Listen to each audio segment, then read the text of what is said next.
বন্ধুরা, তোমাদের একাদশ শ্রেণীর দ্বিতীয় সেমিস্টারের বাংলা বিষয়ের ছুটি গল্পটি থেকে খুবই গুরুত্বপূর্ণ একটি 5 মার্কের প্রশ্নের যথাযথ উত্তর আজ তোমাদের সাথে শেয়ার করব। ছুটি গল্পটি থেকে এরকমই গুরুত্বপূর্ণ প্রশ্নের যথাযথ উত্তর এই চ্যানেলে আপলোড আছে, প্লেলিস্ট থেকে তোমরা দেখে নিতে পারো। তাহলে চলো দেখিনি ছুটি গল্পটি থেকে গুরুত্বপূর্ণ প্রশ্নটির সম্পূর্ণ উত্তর। প্রশ্ন: ছুটি গল্পের নামকরণের সার্থকতা বিচার করো। উত্তর: সাহিত্যের ক্ষেত্রে নামকরণ অত্যন্ত গুরুত্বপূর্ণ।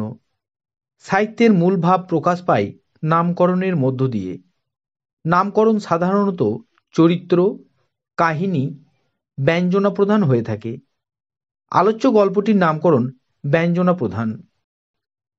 এরপর প্যারাগ্রাফ পরিবর্তন করে ছুটি শব্দটি কাহিনী বিন্যাসে অত্যন্ত তাৎপর্যপূর্ণ হয়ে উঠেছে। ফটিক কলকাতায় মামা বাড়িতে এসে মামির হৃদয়হীন আচরণে ও শহরের চার দেওয়ালের বন্দি জীবনে হাঁপিয়ে উঠে নাগরিক জীবন থেকে ছুটি চেয়েছিল। তার মামা প্রতিশ্রুতি দেয় যে পুজোর ছুটিতেই সে মায়ের কাছে যেতে পারবে।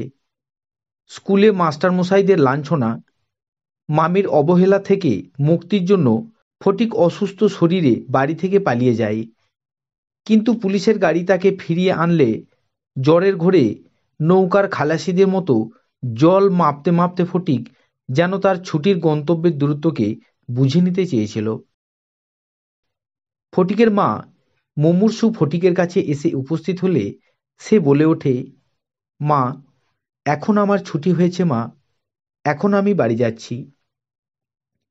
এরপর আবার প্যারাগ্রাফ পরিবর্তন। মা কাছে আসার পরে ফটিক জীবনের অনন্ত ছুটি নিশ্চিত করেছে মৃত্যুর মধ্য দিয়ে। বাড়ি যেতে হলে ফটিককে তো ছুটি নিতেই হবে।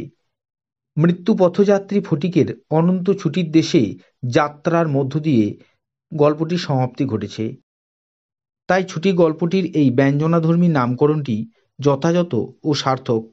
এই ছিল রবীন্দ্রনাথ ঠাকুরের লেখা ছুটি গল্পের একটি গুরুত্বপূর্ণ প্রশ্নের যথাযথ উত্তর।